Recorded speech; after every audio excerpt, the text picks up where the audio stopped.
મને પણ આપના માધ્યમ દ્વારા જાણવા મળેલું છે કે સિવિલ હોસ્પિટલની અંદર જે કચરા ટોપલીઓ હતી ત્યાં ઉંદર આટા મારતા હતા અને એની વિગતે તપાસ કરતા પ્રાથમિક રીતે જે જાણવા મળ્યું છે તે ઉંદર ત્યાં હતા અને એ ન હોવા જોઈએ અને એ બાબત સાચી છે અને છતાં આપના દ્વારા જે ધ્યાન આપવામાં આવ્યું છે એની અંદર ઉકેલ ના આનો યોગ્ય ઉકેલ આવે દર્દીની સાથે સંકળાયેલો અને આ ચેપ પણ થતું હોય છે એવું થતું હોય છે અને એને કારણે આ ઉંદરની બાબતની અંદર સિવિલ હોસ્પિટલની અંદર કુલ 25 એકરની અંદર વિસ્તારની અંદર ફેલાયેલી આ સિવિલ હોસ્પિટલની અંદર અંદાજિત મારી પાસે જે માહિતી છે એ પ્રમાણે લગભગ 2,13,000 સ્ક્વેર ફૂટના એરિયાના બાંધકામ ધરાવતી અવડી મોટી સિવિલ હોસ્પિટલની અંદર આ ઓપીડી વિભાગની અંદર અથવા તો હોસ્પિટલના કચરાપેટી પાસે જે ઉંદરડા જોવા મળ્યા છે અને એ બાબતને અમે ખૂબ ગંભીરતાથી લીધી છે અને એ સાથે પણ જે આનો ઉંદર અને બીજા જંતુઓ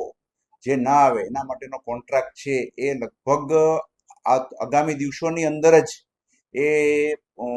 ફરી શરૂ થઈ જવાનો છે એટલે આવતા દિવસોની અંદર આ નહીં થાય કેમ કે એક આખી વ્યવસ્થિત કોન્ટ્રાક્ટ મળી જશે અત્યારે થોડો લેપ્સ રહ્યું છે ઉંદર રહ્યો છે એ બાબત ગંભીર જ છે ને અમારા ધ્યાનમાં આવી છે અને ફરીથી ના થાય એનો અમે પ્રયત્ન કરશું આને લીધે જ અત્યારે જે રીતે આપણો દેશ વિકાસ પામી રહ્યો છે અને નવી નવી હું એમ કહું છું કે જેટલી પણ ભૂલો નીકળતી હશે એને કોઈ ઢાંક વિછોડા કરવાની કોઈ જરૂર નથી જેટલી પણ વસ્તુઓ અનેક વસ્તુઓ છે તમે તમારી ફરજ રૂપે જે વસ્તુમાં ધ્યાનમાં દોરીએ છે અને એનો સુધારો થતો જાય છે ઘણી જ બધી વસ્તુઓ એક સાથે આ સોશિયલ મીડિયાના જમાનાને કારણે એને ક્વોલિટીનું ઇન્વોલ્વમેન્ટ અને ઇવોલ્વમેન્ટ એને કારણે ખૂબ સારું થઈ રહ્યું છે અને એ જ્યારે આની 800 પહેલા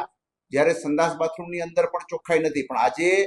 બધા જ લોકોને ખ્યાલ આવી જાય છે કે સિવિલ હોસ્પિટલની અંદર જે લોકોને ખ્યાલ હશે કે કેટલા ગંદા સંડાસ બાથરૂમ પડ્યા રહેતા હતા આજે તમે જુઓ તો રિઝનેબલી બગાડવા વાળા દર્દીના હોય છે એના કરતા પણ એ ખૂબ ચોખ્ખાઈ વાળું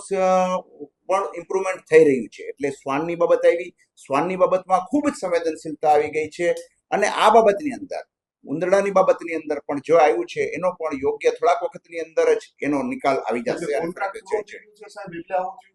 આજે મારી પાસે એ કોન્ટ્રાક્ટ